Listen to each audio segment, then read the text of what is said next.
আমরা কি এখন পরবর্তী ক্লাস শুরু করব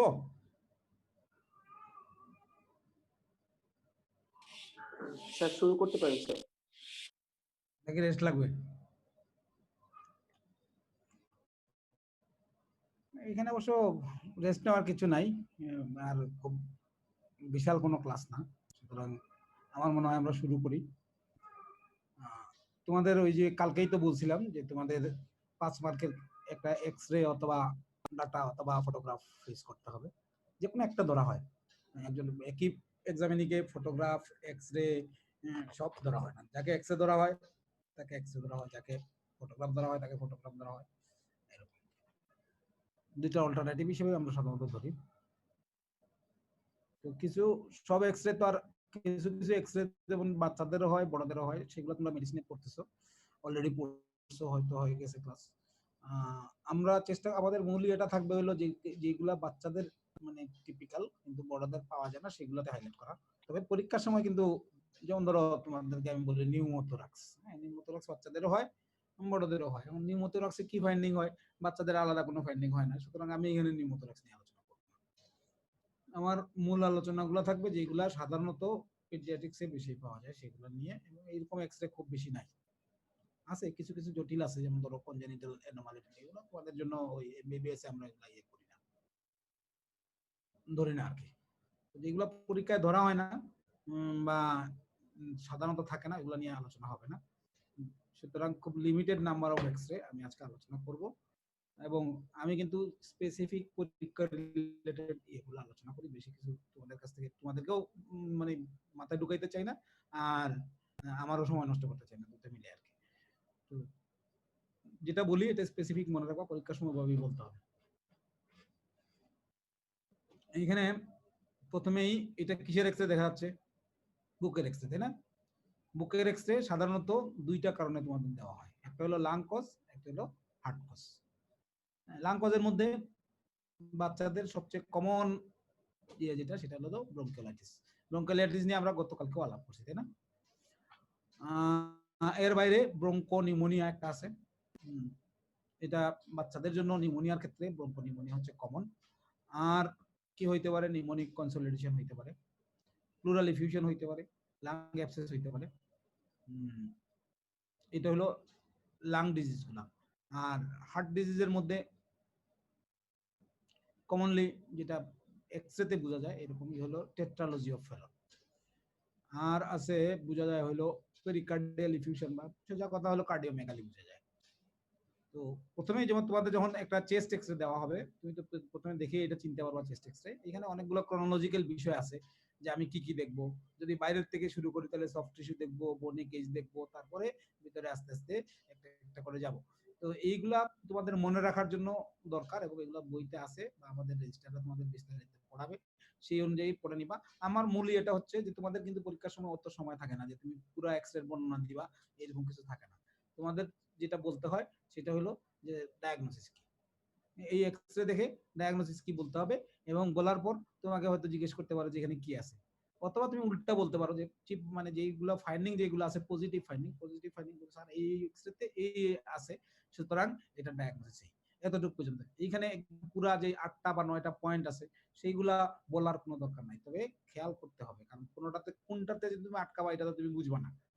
হ্যাঁ, প্রথমে বুঝে নিতে হবে যে এটা হার্টের জন্য দিছে না লাংসের জন্য দিছে, এটা।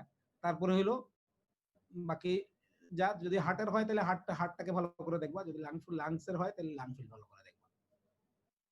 যেটা বলতেছিলাম, আমাদের সবচেয়ে কমনেস্ট এক্সরে নাম হলো কমনেস্ট চেস্ট ডিজিজও বলতে পারো, চেস্ট ডিজিজের নাম হচ্ছে ব্রঙ্কিওলাইটিস।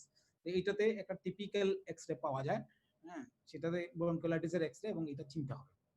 যদি চিনতে না পারো তাহলে ভবিষ্যতে তোমরা ওই যে এক্সরে করবা, করে ওই রেডিওলজিস্ট লিখে দিবে কি যেন পালমোনারি ইনফ্লামেটরি লিশন, আর তোমরা নিউমোনিয়া ট্রিটমেন্ট দিবা, যেটা গতানুগতিকভাবে চলতেছে। তো আমরা তো চাই তোমরা আমাদের ভবিষ্যৎ প্রজন্মরা এটা এরকম করবে না, এই ভুলগুলো করবে না। আমাদের এখনো পেডিয়াট্রিশিয়ানদের অনেকেই কিন্তু, আমি এই কথা মনে অনেকবার রিপিট করছি, ব্রঙ্কিওলাইটিস এবং নিউমোনিয়ায় কনফিউশন আছে এবং কনফিউজ করে ফেলে, এক্সরে করানোর পরেও আলাদা করতে পারে না। হ্যাঁ, এর বাইরে আর একটা সমস্যা হচ্ছে যে আমাদের যে রেডিওলজিস্টরা রিপোর্ট করেন ওনারা কিন্তু ওই ব্রঙ্কিওলাইটিস লেখেন না। সবগুলোতে বাচ্চাদের এক্সরে পাইলেই কমনলি ওনারা চেষ্টা করেন যে এটা নিউমোনিয়া বা পালমোনারি ইনফ্লামেটরি কন্ডিশন এরকম কিছু লিখে দিতে। থাকুক আর না থাকুক। অর্থাৎ পেডিয়াট্রিক রেডিওলজি যেটা সেটা কিন্তু একটা আলাদা বিষয়, এবং আমি মনে করি আমাদের যারা আছেন তারা এই দিকটা হয়তো খুব ভালো খেয়াল করেন না আর কি। জানেন না এটা আমি বলবো না, অবশ্যই জানেন, কিন্তু এটা ভালো করে খেয়াল করেন না। সুতরাং আমরা আমাদের রেডিওলজি গুলা, অর্থাৎ আমাদের এই যে চেস্ট এক্সরে, বিশেষ করে চেস্ট এক্সরে কিন্তু আমি আমার চেম্বারে বলো, আমার হাসপাতালে বলো, হাসপাতালে যে এখন যে রুমে বসে আমি ক্লাস নিচ্ছি সেই রুমেও আমার ভিউ বক্স আছে।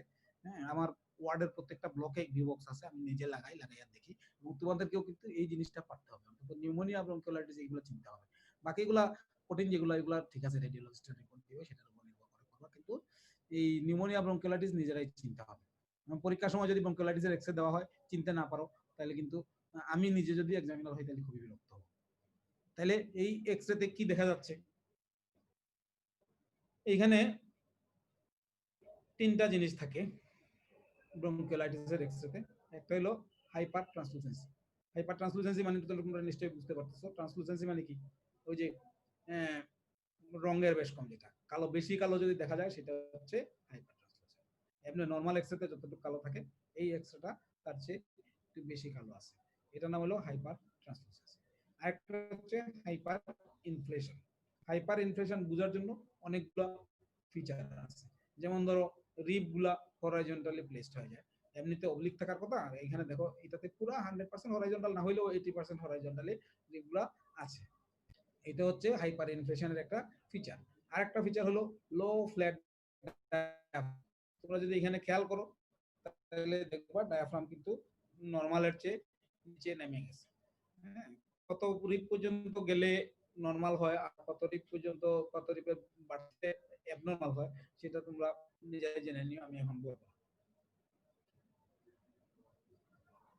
শোনা যাচ্ছে তো নাকি? জি স্যার। নেটওয়ার্ক বোধহয় একটু ডিস্টার্ব করতেছে, এই জন্য জিজ্ঞেস করলাম। ঠিক আছে, তাহলে যেটা বলতেছিলাম যে এখানে আছে হলো প্রথমে যেটা হাইপার ইনফ্লেশনের ফিচার আছে সেটা হলো রিপস গুলো হরাইজন্টালি আছে এবং লো ফ্ল্যাট ডায়াফ্রাম আছে। হ্যাঁ, দেখো এখানে কিন্তু একটু অ্যাপেক্সটা যদি আমরা খেয়াল করি, অ্যাপেক্সটা মনে হচ্ছে উপরে উঠে গেছে। তোমাদেরকে আমি কিছুক্ষণ পরে টপের এক্সরে দেখাবো, এবং তোমাদের কেউ কেউ পরীক্ষার সময় এই ব্রঙ্কিওলাইটিস এর এক্সরে কে শুধু এটা থাকবে এরকম কোনো কথা না, ম্যাক্সিমাম ব্রঙ্কিওলাইটিস এর এক্সরে এরকমই। এটা একটা টিপিক্যাল এক্সরে। তো এইরকম এক্সরে কে অনেকেই কিন্তু টেট্রালজি অফ ফেলট বানাই ফেলছে। হ্যাঁ, তো এটা কিন্তু টেট্রালজি অফ ফেলট না, ভালো করে খেয়াল করবা, দেখো এইটা হলো ডায়াফ্রাম নিচে নেমে গেছে, অ্যাপেক্স উপরে উঠে যায় নাই। অ্যাপেক্স উপরে উঠে গেলে সেটা গিয়া টেট্রালজি অফ ফেলট হওয়ার সম্ভাবনা থাকে। এইখানে অ্যাপেক্স উপরে উঠে নাই, যেটা যতটুকু দেখা যাচ্ছে এটা হচ্ছে ডায়াফ্রাম নিচে নেমে গেছে।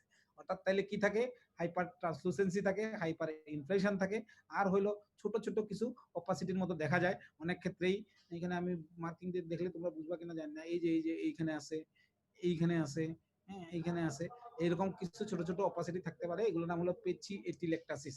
হ্যাঁ, অনেকেই এইগুলাকে নিউমোনিক কনসলিডেশনের সাথে কনফিউজ করে ফেলেন, তো এটা করা যাবে না। তাহলে আমার ব্রঙ্কিওলাইটিসের এক্সরে ফাইন্ডিং কি হলো, ব্রঙ্কিওলাইটিসের এক্সরে ফাইন্ডিং হলো টিপিক্যাল এক্সরে ফাইন্ডিং, যেটা হচ্ছে সাইন্স অফ হাইপার ট্রান্সলুসেন্সি,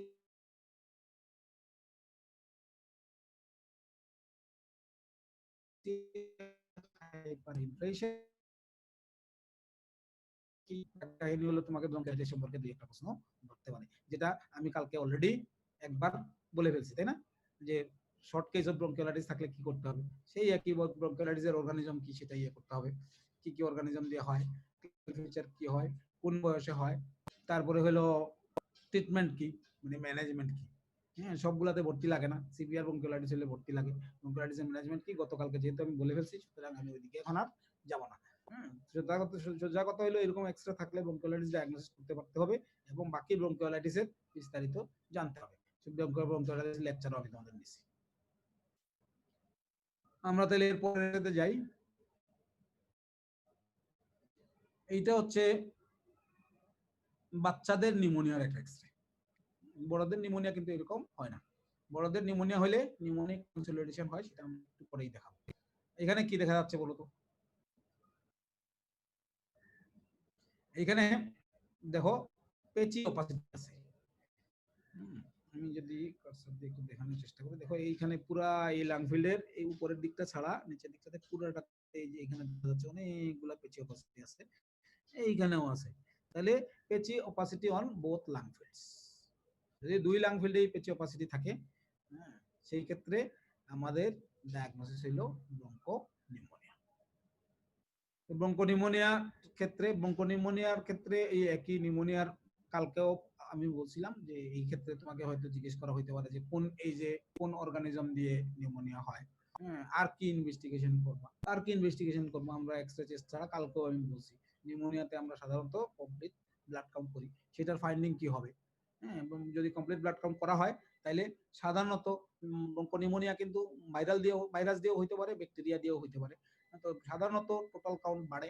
যদি ভাইরাল ব্রঙ্কোনিউমোনিয়া হয় তাহলে টোটাল কাউন্ট সাধারণ বাড়লেও সেটা 15,000-এর নিচে থাকে, এবং এখানে প্রিডমিনেন্টলি লিম্ফোসাইট থাকে।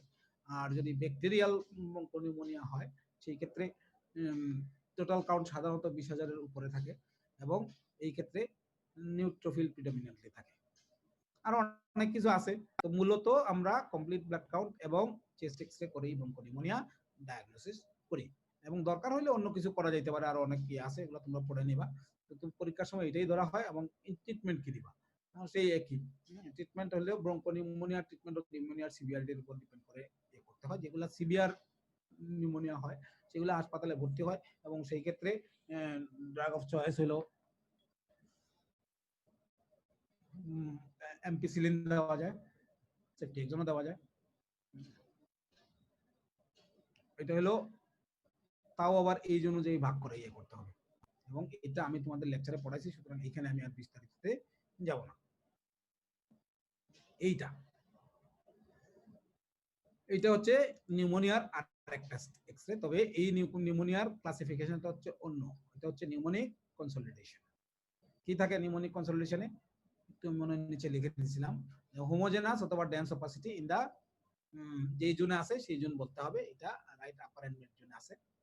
দা rest of the lung field is clear. হার্টের অবস্থা একটু বলতে হবে যে heart is normal. In transverse diameter trachea দেখতে হয় কোন জায়গায় আছে। হ্যাঁ, সাধারণত এটা এই নিউমোনিক কনসলিডেশনে সাধারণত ট্রাকিয়া সেন্ট্রালি থাকে। আর কোস্টোফ্রেনিক এন্ড কার্ডিওফ্রেনিক অ্যাঙ্গেলস এইটা দেখতে হয়। হ্যাঁ, প্রত্যেক এক্সরেতেই। যেমন ধরো তোমাদের এইখানে, হ্যাঁ এইখানে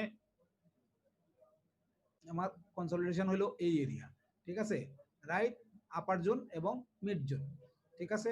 এখন ট্রাকিয়া, এটা আসলে বাচ্চাটার পজিশন খুব ভালো ছিল না, এই জন্য ট্রাকিয়ার পজিশন খুব বোঝা যাচ্ছে না, কিন্তু ট্রাকিয়া দেখতে হবে। ট্রাকিয়া সাধারণত কনসলিডেশনে ট্রাকিয়া নর্মাল পজিশনে থাকে। তারপরে বাকি লাং ফিল্ড দেখো, বাকি লাং ফিল্ডের অবস্থা হচ্ছে নর্মাল। আর এই যে অ্যাঙ্গেলগুলা, এটা কি কস্টোফ্রেনিক অ্যাঙ্গেল, আর এইখানে হচ্ছে কার্ডিওফ্রেনিক অ্যাঙ্গেল, এই দুইটা ক্লিয়ার থাকবে। যদি ক্লিয়ার থাকে তাহলে ডায়াগনোসিস হলো নিউমোনিক কনসলিডেশন। কালকেও আমি বলছি নিউমোনিক কনসলিডেশন মূলত কি দেওয়া হয়? নিউমোনিক কনসলিডেশন হলো নিউমোনিয়া দিয়ে, এবং সেই নিউমোনিয়া হচ্ছে নিউমোকক্কাল নিউমোনিয়া। আর কি যে হইতে পারে? টিউবারকুলোসিস হইতে পারে। আরো কিছু রিমোট ডিডি আছে, যেমন কোনো যদি সিস্ট থাকে, লিম্ফোমা থাকে, সেইগুলোতেও এরকম হোমোজেনাস অপাসিটি আসতে পারে। তো আসলে সেই ক্ষেত্রে এগুলা ডিডি, কিন্তু কমনলি তোমাদের জন্য যেটা দুইটা দরকার, একটা হচ্ছে নিউমোনিয়া আর একটা হচ্ছে টিবি। এই ক্ষেত্রে নিউমোনিয়া যদি হয় তো এই ধরনের নিউমোনিক কনসলিডেশন সাধারণত নিউমোকক্কাস দিয়ে হয়, এবং ড্রাগ অফ চয়েস হলো ভ্যানকোমাইসিন, এটা গতকালকেও আমি বলেছি। এখন আসো আমরা এরপরেরটাতে যাই। এইটা এই এক্সরে দেখে বোঝা যায় যে এটা কিসের এক্সরে? অবশ্যই উপরে তো হেডলাইন আছে, তাই না? হ্যাঁ, সুতরাং পরীক্ষার সময় কিন্তু হেডলাইন থাকবে না, সুতরাং তোমাদেরকেই দেখে বুঝতে হবে এটা কিসের এক্সরে। মানে হার্ট, আমি যেটা বলছিলাম যে প্রথমে মাথায় আনতে হবে যে এই এক্সরেটা আমাকে কেন দেওয়া হয়েছে, হার্টের জন্য না লাংসের জন্য। এক দৃষ্টিতে যদি আমরা তাকাই তাহলে এখানে দেখা যায় যে এটার হার্ট লাং ফিল্ডে আসলে তেমন কিছু নাই, কিন্তু হার্টের শেপটা একটু অ্যাবনরমাল। এই যে অ্যাবনরমাল শেপ, সেটাকে বলা হয় বুট শেপড হার্ট। বুট শেপড হার্ট তার মানে কি? বুট শেপড হার্টের যেটা হচ্ছে যে অ্যাপেক্স ইজ টিল্টেড আপওয়ার্ডস। এইখানে দেখো এই অ্যাপেক্সটা কি হইছে, ডায়াফ্রাম নরমাল জায়গায় আছে, কিন্তু অ্যাপেক্সটা অনেক উপরে উঠে গেছে। এই যে, হ্যাঁ, অ্যাপেক্স হলো এইখানে, অ্যাপেক্স অনেক উপরে উঠে গেছে। আর এইখানে এই জায়গাটা অনেক কনকেভ হয়ে গেছে। এই যে কনকেভ হয়ে যাওয়া পালমোনারি কোনাস প্লাস এই এরিয়াটা, এবং কনকেভ হয়ে যাওয়া, এবং এইখানে অ্যাপেক্স টিল্টেড আপওয়ার্ডস হয়ে যাওয়ার কারণেই এটা হচ্ছে এটা বুট শেপড হার্ট হইছে। এই বুট শেপড হার্টের কমন ডিডি হলো টেট্রালজি। আরো ছোটখাটো দুই একটা ডিজিজে পাওয়া যায়, ওগুলো তোমাদের না জানলেও চলবে। তো এই হচ্ছে অলিগেমিক লাং ফিল্ড। অলিগেমিক লাং ফিল্ড মানে হচ্ছে লাংয়ে ভাস্কুলার মার্কিংস গুলা কম থাকে। হ্যাঁ, এটাই তোমরা এরকম এই স্ক্যান করা এক্সরে দেখে কতটুকু বুঝবো আমি জানি না। হ্যাঁ, তবে পরীক্ষার সময় যদি থাকে, পরীক্ষার সময় যদি এক্সরে থাকে তো বুঝো আর না বুঝো অলিগেমিক লাং ফিল্ডস বলবা। তাইলে এটা হলো টেট্রালজি অফ ফেলট। এই এক্সরে পরীক্ষার সময় তোমাদের দেওয়া হয় এবং দিলে ডায়াগনোসিস ভুল করা যাবে না, এক নাম্বার। দুই নাম্বার হলো তোমার কম্পোনেন্টস, যে টেট্রালজি অফ টেট্রা, চারটা টেট্রা কি সেইগুলো তো জানতেই হবে। এর মধ্যে কোন দুইটা প্রাইমারি আর কোন দুইটা সেকেন্ডারি সেটাও জানতে হবে। পরীক্ষার সময় এটা জিজ্ঞেস করা হয়, অনেক সময় একটু চালাকি করা হয় যে এটার প্রাইমারি কম্পোনেন্ট গুলা বলো।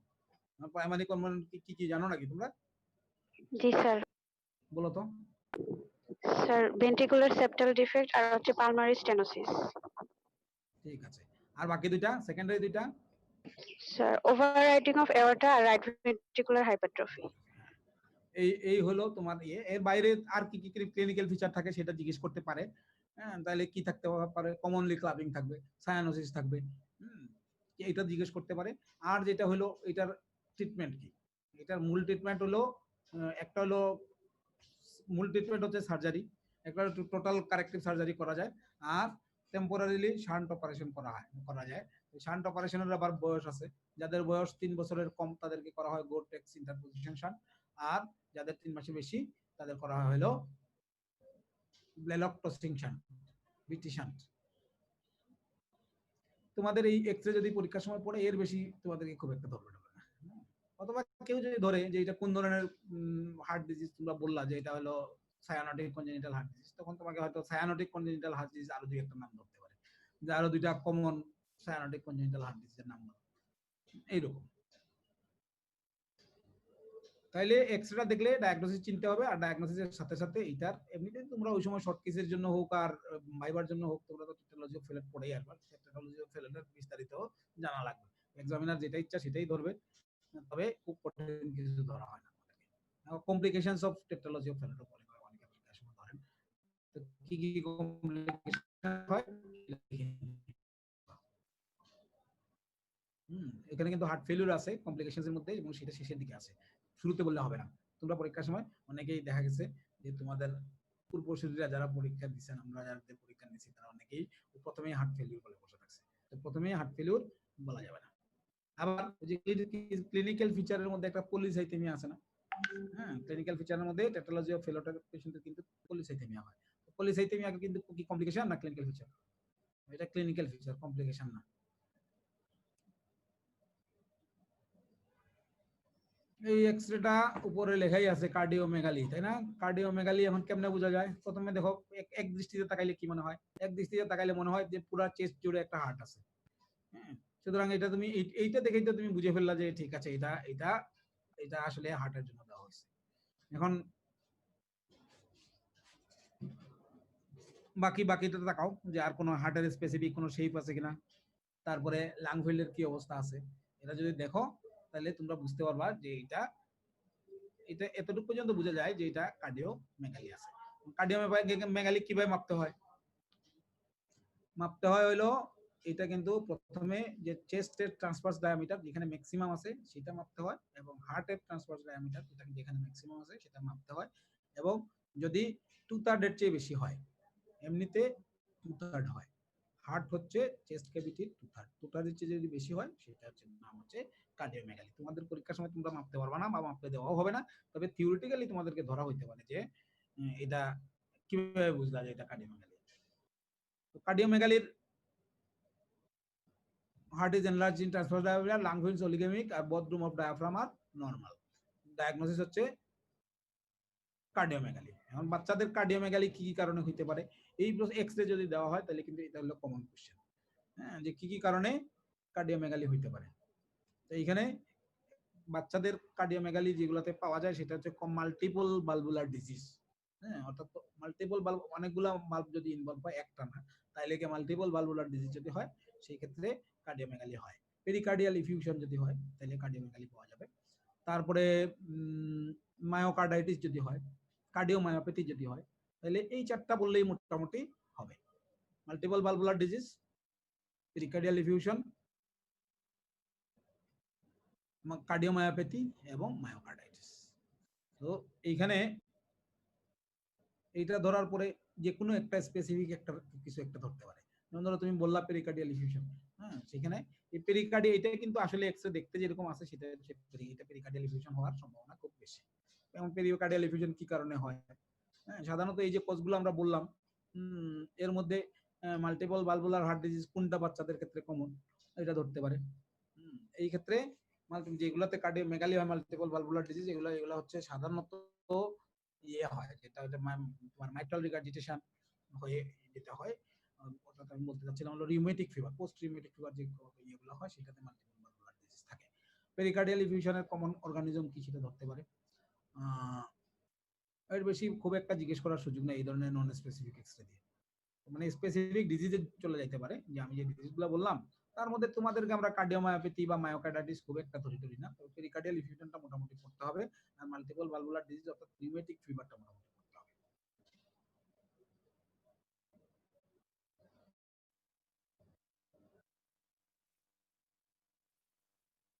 এইখানে একটা আছে, প্রথমে যদি এক দৃষ্টিতে তাকাই তাহলে কি দেখা যায়? দেখা যাচ্ছে এক সাইডের লাং ফিল্ড দেখা যাচ্ছে না। তাহলে আমি প্রথমেই, এবং হার্ট ক্লিয়ার না, তাহলে তো আমি প্রথমেই বুঝে গেলাম যে এটা কি জন্য দেওয়া হয়েছে, এটা একটা লাংয়ের সমস্যা। লাংয়ের সমস্যায় লেফট সাইডে পুরো লাং ফিল্ড দেখা যাচ্ছে না। এরকম কি ডিজিজ হইতে পারে? কি ডিজিজ হইতে পারে যদি চিন্তা করি আমরা, তাহলে প্রথমেই যেটা আসে সেটা নাম হলো প্লুরাল ইফিউশন।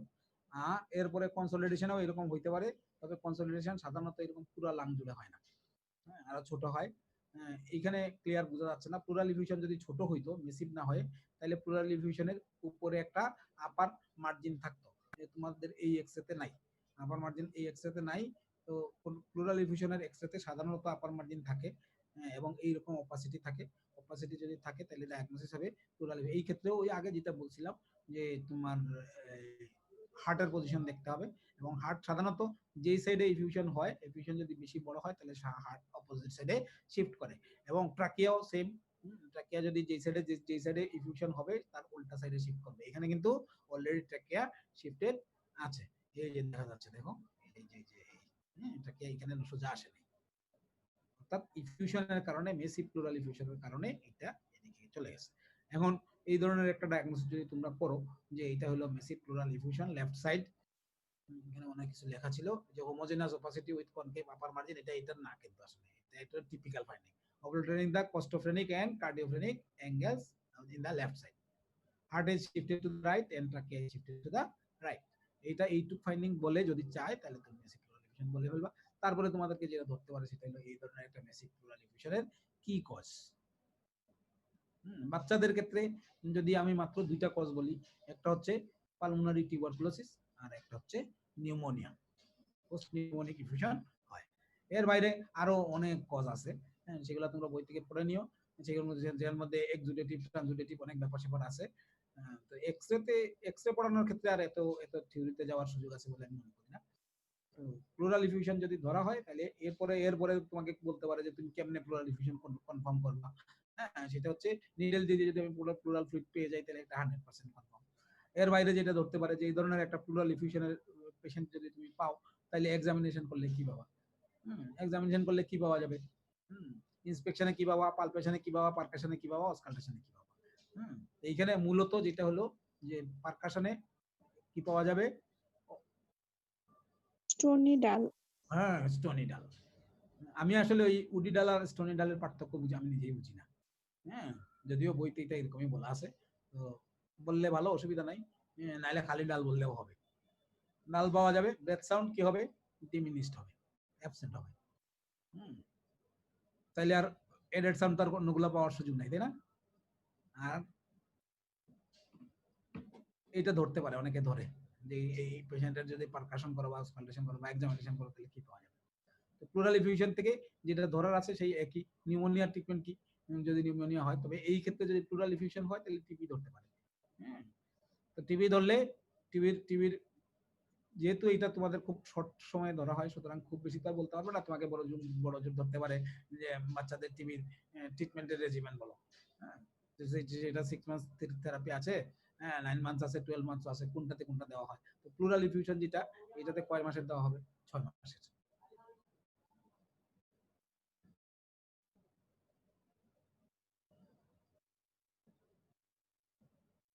এরপরে যে এক্সরেটা আছে এটা হলো লাং অ্যাবসেস। লাং অ্যাবসেসে কি থাকে? একটা কেভিটি থাকে, যেটা দেখা যাচ্ছে বাইরে থেকে, এই যে দেখো, হ্যাঁ, কেভিটি। এবং এই কেভিটির মধ্যে কিন্তু মাঝখানে একটা ফ্লুইড লেভেল আছে, হ্যাঁ, যে এইটা, এই নিচেরটা হচ্ছে ফ্লুইড, উপরেরটা হচ্ছে এয়ার।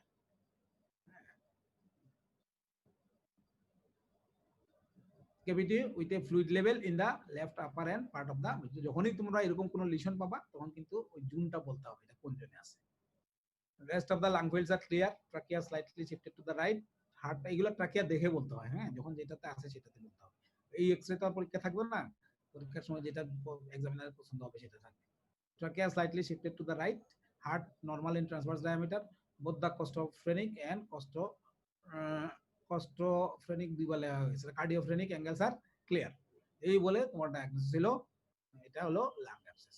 এখন লাং অ্যাবসেস কি কি অর্গানিজম দিয়ে হয় সেটা জানতে হবে। তারপরে এটার ট্রিটমেন্ট কি দেওয়া হয়, অর্থাৎ অ্যান্টিবায়োটিক দেওয়া হয়। এখানে মাল্টিপল অ্যান্টিবায়োটিক দিতে হয়, হ্যাঁ। তো মাল্টিপল অ্যান্টিবায়োটিকের মধ্যে সাধারণত কি থাকে,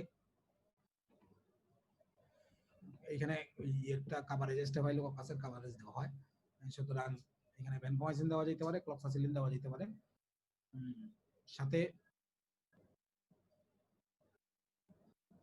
মেট্রোনিডাজল দেওয়া হয় অ্যানারোবিক ইয়ে করার জন্য। সাধারণত 3টা অ্যান্টিবায়োটিক দেওয়া হয়।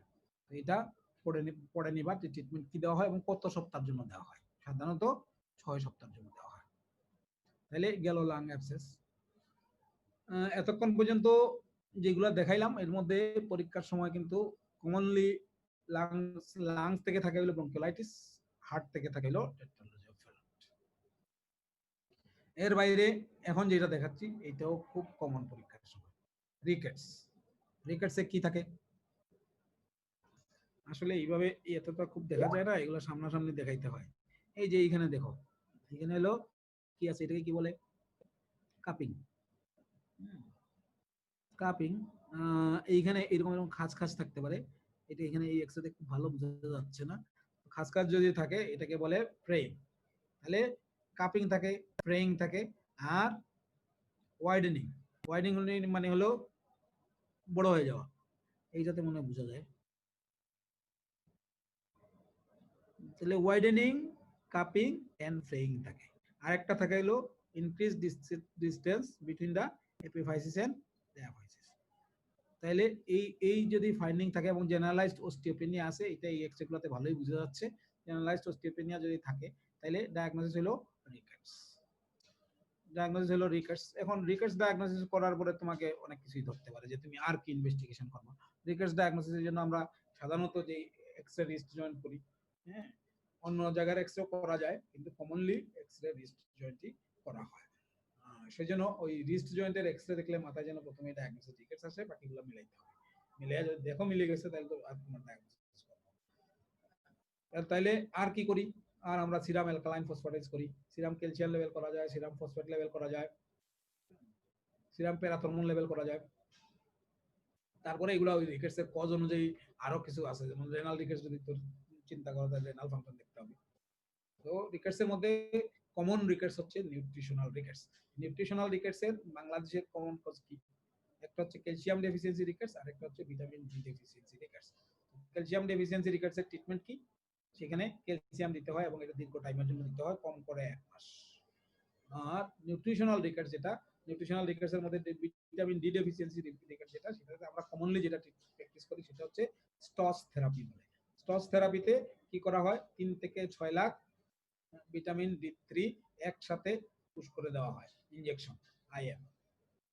এটা দেওয়ার পরে সাধারণত এই ভিটামিন ডি আছে এরকম খাবার টাবার এগুলো দিতে হয়, এবং ক্যালসিয়াম সাপ্লিমেন্টেশনের সাথে কমনলি আমরা যেটা প্র্যাকটিস করি সেটা হলো স্টস থেরাপি দেই, এবং সাথে ভিটামিন ডি দেই না, ভিটামিন ক্যালসিয়াম দিয়ে দিই। তবে এই স্টোজ থেরাপির বাইরেও ভিটামিন ডি রেগুলারলি দিয়ে 1 মাস দিয়েও ট্রিটমেন্ট দেওয়া যায়। তবে আমাদের এখানে যারা এখন পর্যন্ত আছেন সবাই এটা ওই ইনজেকশনটা প্র্যাকটিস করেন, এবং এটা হচ্ছে 3 থেকে 6 লাখ ইন্টারন্যাশনাল ইউনিট। এটা দিতে হবে ভিটামিন ডি ডেফিসিয়েন্সির জন্য। অর্থাৎ আমরা তো আর ভিটামিন ডি ডেফিসিয়েন্সি আর ক্যালসিয়াম ডেফিসিয়েন্সি আলাদা করার জন্য ইনভেস্টিগেশনে যাই না, যেহেতু যাই না সুতরাং আমরা কি করি দুইটাকে একত্রে কভার করে দিই। অর্থাৎ ভিটামিন স্টোজ থেরাপির জন্য ভিটামিন ডি দিয়ে দিলাম আর সাথে ক্যালসিয়ামটা 1 মাসের জন্য দিয়ে দিলাম, তাইলে তোমার রিকেটসের ট্রিটমেন্ট হয়ে গেল। এখন বাকি রিকেট সম্বন্ধে বিস্তারিত জানবা, কোন এক্সামিনার কি ধরবে এটা তো আর স্পেসিফিক না, তবে কমনলি এইটুকুই ধরা হয় যে কি ট্রিটমেন্ট দেবা। এবং ক্যালসিয়াম ডেফিসিয়েন্সি রিকেটস কিন্তু আমি আলাদা করে ধরি, কারণ বাংলাদেশে এখন পর্যন্ত যেসব স্টাডি হয়েছে তাতে প্রমাণিত যে বাংলাদেশে ভিটামিন ডি এর কোনো অভাব নাই, মূলত ক্যালসিয়ামের অভাবে রিকেটস হয়। এইটা তোমাদের জন্য খুবই ইম্পর্টেন্ট, এক্সরে ধরে নিতে পারো এটা পরীক্ষা থাকেই, দুই একটা ব্যতিক্রম ছাড়া, কারণ এটা পাওয়া যায়। আরো আরো নিউট্রিশনাল ডিজিজ আছে, একটু পরে আমরা হয়তো এটাতে আলোচনাতে যাব, কিন্তু এটা রিকেটসটা এখনো পাওয়া যায় বাংলাদেশে, এখনো প্রচুর পরিমাণে রিকেটস রোগী আছে এবং আমাদের কাছে আসে। হ্যাঁ, এরপরেই যে এক্সরেটা আছে এটা হলো স্কারবি। স্কারবি কিসের অভাবে হয়? Vitamin C. ভিটামিন সি এর অভাবে হয়। ভিটামিন সি এর অভাবে হয়। এখন কিন্তু বাংলাদেশে স্কারবি রোগ খুব একটা পাওয়া যায় না, রেয়ারলি মাঝে মাঝে দুই একটা পেশেন্ট আমরা পাই। তো এইখানে এক্সরে দেখে প্রথম কথা হলো এই এক্সরেটা কোন জায়গায় দেখা যাচ্ছে। আমি আগের বার যে এক্সরেটা দিছিলাম সেটা ছিল রিস্টের, এটা কিন্তু নি জয়েন্টের। যদিও এগুলো স্পেসিফিক কিছু না, কিন্তু তোমাদের জন্য পরীক্ষার কিছু ইন্ডিকেশন আছে যে যদি এক্সরেটা তোমার নি জয়েন্টের হয় তাইলে প্রাথমিকভাবে ধরে নিবা এটা স্কারবি, তারপর স্কারবির অন্যান্য ফিচার আছে কিনা সেটা খুঁজবা। কি কি পাওয়া যায়? Epiphysis is ring shaped, sclerotic and sharply marginated, এটাকে বলে রিং সাইন। তাহলে রিং শেপড অর উইমবার্গার সাইনও বলে। Epiphysis is ring shaped, sclerotic and sharply marginated. আর metaphysis is dash giving a white line, এটা আরেকটা নাম হচ্ছে হোয়াইট লাইন অফ ফ্রাঙ্কেল। আর at the corner there is spur. আমরা এক্সট্রাতে আবার ফেরত যাই। হ্যাঁ, স্পার এগুলো আসলে এখানে দেখানো তো কঠিন। এই যে দেখো এটা অনেকটা গোল হয়ে থাকে, তাই না? গোলের বাইরে এখানে যেগুলো স্ক্যান করা তো আসলে কতটুকু তোমরা বুঝতে পারতেছো আমি জানি না। এক্সরেতে মেইন এক্সরেতে কিন্তু এর চেয়ে ভালো বোঝা যায় যে এখানে বাইরের দিকে একটা সাদা ইয়ে থাকে, মনে করো রিং এর মতো একদম, ভিতরের চেয়ে বাইরের এটা একদম সাদা থাকে। হ্যাঁ, এই রিঙ্গিং অফ দা এপিফাইসিস দেখলেই আমরা মোটামুটি বুঝে ফেলি যে এটা স্কারবি। হ্যাঁ, এর বাইরে এই যে এইখানে যে খাঁজকার লাইন দেখতেছো এইটাই হচ্ছে হোয়াইট লাইন অফ ফ্র্যাঙ্কেল। হ্যাঁ, আর পেন্সিল লাইক থ্রিনিং অফ দা কর্টেক্স থাকে। তো এইখানে আসলে স্ক্যান করার কারণে হোক আর যে কারণে এটা হয়তো টিপিক্যালিও না, খুব বোঝা যাচ্ছে না। তো স্কারবি যদি তোমরা ডায়াগনোসিস করতে পারো এতেই এক্সামিনার খুব খুশি হয়ে যাবেন, কারণ স্কারবির এক্সরে এখন খুব কম পাওয়া যায় এবং পরীক্ষা দেওয়ার সম্ভাবনা খুব কম, যেহেতু রেয়ার এই জন্য আমরা দিই না। কিন্তু পুরানো দিনের এক্সামিনার হলে দিবেন, কারণ ওনাদের সময় এগুলো কমন ছিল এবং ওনাদের কাছে এগুলোর ভালো কালেকশন আছে। তো এই ক্ষেত্রে স্কারবি ট্রিটমেন্ট কি, ক্লিনিক্যাল ফিচার কি, আমি কিন্তু ইচ্ছে করেই তোমাদেরকে এগুলো বলে দিচ্ছি না, খালি প্রশ্নগুলো বলে দিচ্ছি, কারণ এখানে যদি সব বলে দিই তাহলে তো তোমরা পড়াশোনা করবে না। তাহলে স্কারবির ক্লিনিক্যাল ফিচার কি সেটা জানতে হবে। এইটার মধ্যে একটা হচ্ছে বনি টেন্ডারনেস হয়। হ্যাঁ, বনি টেন্ডারনেস হয়, এটা বললাম অন্য কারণে। বনি টেন্ডারনেসের কজ কি এটা অনেক সময় এমসিকিউতে আসছে। তো স্কারবিতে বনি টেন্ডারনেস হয়, আর কিসে হয়? লিউকেমিয়াতে হয়, আর কনজেনিটাল সিফিলিসে হয়। তো বনি টেন্ডারনেস হয় বাচ্চাকে হাতে নিলেই মানে কোলে নিলেই কান্নাকাটি করে, এরকম থাকে। তবে এটার ট্রিটমেন্ট হচ্ছে ভিটামিন সি। এটা তুমি ভিটামিন সি সিরাপ দিতে পারো, ট্যাবলেট দিতে পারো, অথবা এমনি ভিটামিন সি সমৃদ্ধ যেসব খাবার আছে, ইভেন যদি টমেটো ঠিক মতো মানে প্রচুর পরিমাণে ডেইলি খাইতে দেওয়া হয় তাহলে কিন্তু কমে যাবে। লেবু খাইলেও কমে যাবে। তবে যেহেতু আমাদের বাজারে ভিটামিন সি পাওয়া যায় এবং দামও খুব চিপ, সেজন্য ভিটামিন সি দিতে হবে, এবং এটা কিন্তু লম্বা ডোজ লাগে না।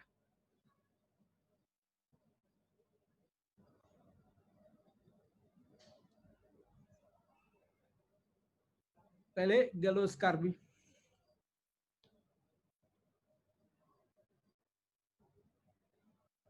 এরপরে একটা এক্সরে আছে, এটা খুব ভালো দেখা যাচ্ছে না,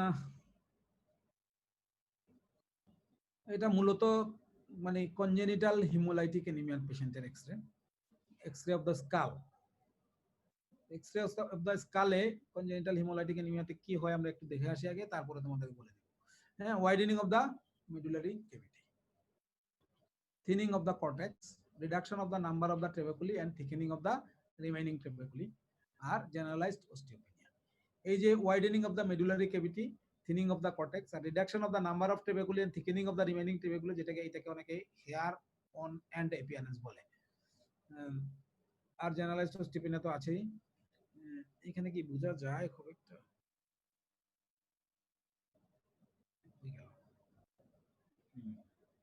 এইখানে যদি খেয়াল করো এই এলাকায়, তাহলে হয়তো কিছুটা বোঝা যাইতে পারে।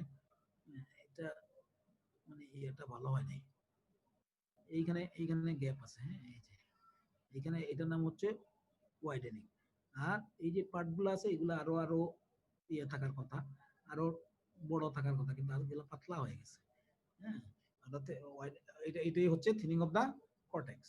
আর হেয়ার অন অ্যাপিয়ারেন্স এই এক্সরেতে আসলে বোঝা যাবে না, এই এক্সরে দেখে বোঝাতে পারবো না। তোমরা যখন প্র্যাকটিক্যালি দেখার সুযোগ পাবা তখন এগুলো একটু দেখে নিও। তাইলে এই যদি ফাইন্ডিং থাকে তো তোমাদের সোজা একটা হিন্ট দিয়ে দিই, সেটা যদি এরকম একটা মাত্রা এক্সরে থাকে তাহলে প্রথমেই চিন্তা করে নিবা এটা কনজেনিটাল হেমোলাইটিক, যদি পেডিয়াট্রিক্সে দেখা হয়। হ্যাঁ, কারণ মাথার এক্সরে বাকি যেগুলোতে আছে, যেমন হিস্টিওসাইটোসিস এক্স বা মাল্টিপল মায়োলোমা, এগুলো আমাদের কাছে মাল্টিপল মায়োলোমা পেডিয়াট্রিক্সে কমন না। হিস্টিওসাইটোসিস যদিও কমন, কিন্তু এগুলো পরীক্ষার সময় খুব একটা দেওয়া হয় না। সুতরাং মাথার এক্সরে যদি দেওয়া হয় তাইলে এখন অবশ্য আমরা এখন যে থ্যালাসেমিয়া পেশেন্টগুলো ডায়াগনোস করি, আমরা আমাদের টিচারদের কাছ থেকে এগুলো শিখছি, এখনো কালেকশনে আছে, এই জন্য তোমাদের পড়াচ্ছি। পরীক্ষার সময় যদি অন্যটা না থাকে তাহলে হয়তো দেওয়া হইতে পারে, কিন্তু এখন আর থ্যালাসেমিয়া ডায়াগনোসিসের জন্য এই এক্সরে করানো হয় না। যাই হোক, যদি কোনো এক্সামিনার দেন তাহলে তোমাদেরকে পারতে হবে। এবং ডায়াগনোসিস হচ্ছে কনজেনিটাল হেমোলাইটিক অ্যানিমিয়া। এরপর আলটিমেটলি হেমোলাইটিক অ্যানিমিয়ার মধ্যে কি কমন, বিটা থ্যালাসেমিয়া, তারপরে হলো বিটা থ্যালাসেমিয়া মেজর, সেটার আর কি ইনভেস্টিগেশন করবা, কনফার্মেটরি ডায়াগনোসিস কিভাবে করে, কনফার্মেটরি ডায়াগনোসিস কিভাবে করে, হিমোগ্লোবিন ইলেক্ট্রোফোরেসিস দিয়ে। হিমোগ্লোবিন ইলেক্ট্রোফোরেসিস করলে তুমি কি পাবা, হিমোগ্লোবিন বিটা থ্যালাসেমিয়া হইলে কি পাবা, আর বিটা থ্যালাসেমিয়া মেজর হইলে কি পাবা, এটা জানতে হবে। ট্রিটমেন্ট অপশন কি, থ্যালাসেমিয়া ট্রিটমেন্ট অপশনের মধ্যে আমাদের দেশে যেটা अवेलेबल সেটা হচ্ছে ট্রান্সফিউশন চিলেশন থেরাপি, অর্থাৎ রেগুলার ব্লাড ট্রান্সফিউশন এবং প্রয়োজন মতো আয়রন চিলেশন থেরাপি দিতে হয়। হ্যাঁ, আর বাকি আর কি করা যায়, স্প্লেনেক্টমি করা যায়। ডেফিনিটিভ ট্রিটমেন্ট হচ্ছে বোন ম্যারো ট্রান্সপ্লান্টেশন, যেটা এখনো পর্যন্ত বাংলাদেশে अवेलेबल না, তবে পৃথিবীর অন্যান্য কোনো দেশে হয় আর কি। তাহলে আর গামা চেইন ইনজেকশন করা যায়, জিন থেরাপিতে করে দেওয়া যায়, এগুলো এখনো পর্যন্ত জিন থেরাপি এস্টাবলিশড না। এই হলো থ্যালাসেমিয়া সম্পর্কে। এর বেশি ওই এক্সরে দেখে এর বেশি মনে হয় খুব বেশি ধরার সুযোগ নেই। তো আমার মনে হয় এক্সরে এইখানেই শেষ, আমাকে যা সাপ্লাই দেওয়া হয়েছে। হ্যাঁ, এবং আমরা মোটামুটি আমাদের পরীক্ষার সময় এগুলো থেকেই এক্সরে দিই। এই যে কটা বলা হলো কমন আনকমন মিলাইয়া, এর মধ্যে এর বাইরে আরো অনেক এক্সরে আছে, যেমন ধরো অস্টিওজেনেসিস ইমপারফেক্টা, অ্যাকন্ড্রোপ্লাসিয়া, হ্যাঁ, এগুলো আমরা সাধারণত এমবিবিএস লেভেলে দেই না। তো আমার মনে হয় খুব অল্প সময়ের মধ্যে আমার ক্লাস শেষ হয়ে গেছে। এখন যদি তোমাদের কিছু জিজ্ঞেস করার থাকে তাইলে জিজ্ঞেস করে ফেলো।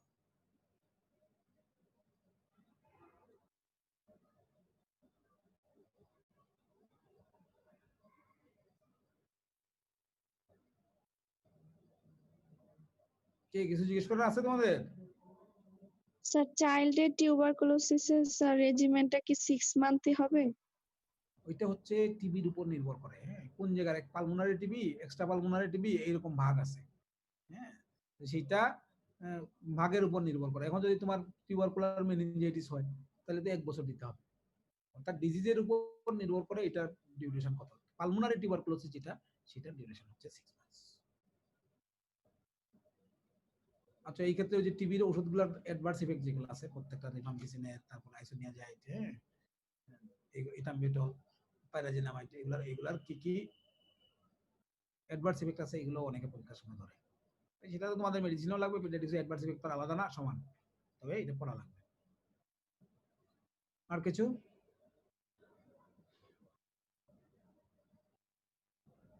স্যার নিউট্রিশনাল স্কারবিটা আরেকবার একটু। স্কারবি ভিটামিন সি এর অভাবে হয়। হ্যাঁ, এটা এখনের জন্য খুব ইম্পর্টেন্ট না।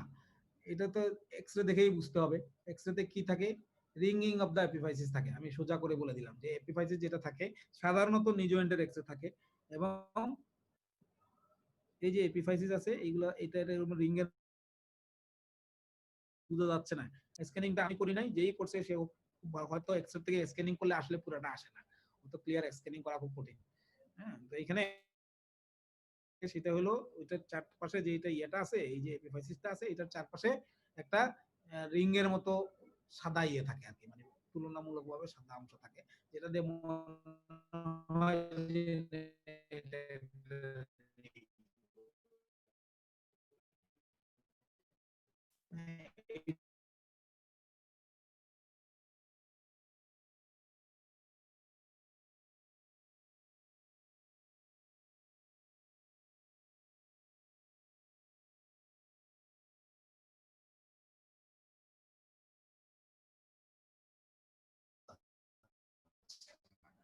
হ্যাঁ, যখনই সুযোগ হবে তখনই কিন্তু দেখে নিতে হবে। কালকে আমি শুরুতেই তোমাদের এটা বলছিলাম যে অনলাইনে প্র্যাকটিক্যাল ক্লাস আসলে করানো সম্ভব না।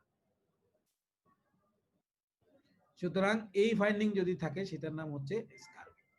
এখন স্কারবি হইলো ভিটামিন সি এর অভাবে, ট্রিটমেন্ট হচ্ছে ক্লিনিক্যাল ফিচার কি সেটা একটু পড়ে নিবা, হ্যাঁ, আর ট্রিটমেন্ট কি সেটা একটু পড়ে নিবা, এর বাইরে লাগবে না। আর কিছু?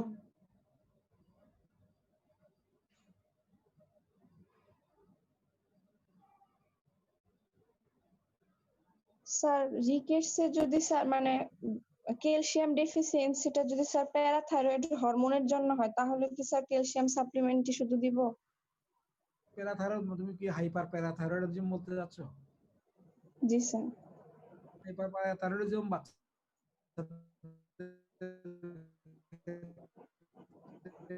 খুব কমন না, সুতরাং খালি ক্যালসিয়াম ডেফিসিয়েন্সি রিকেটস যেটা সেটাতে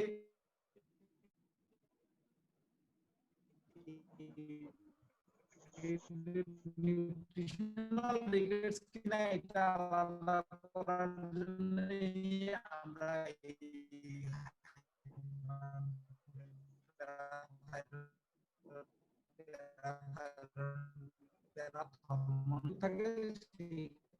দেখে ঠিক করা যাবে। আর কিছু?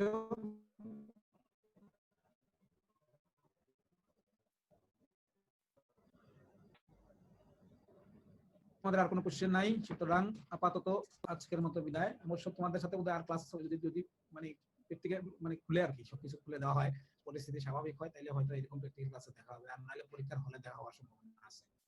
সবাই ভালো থাকবা। Thank you.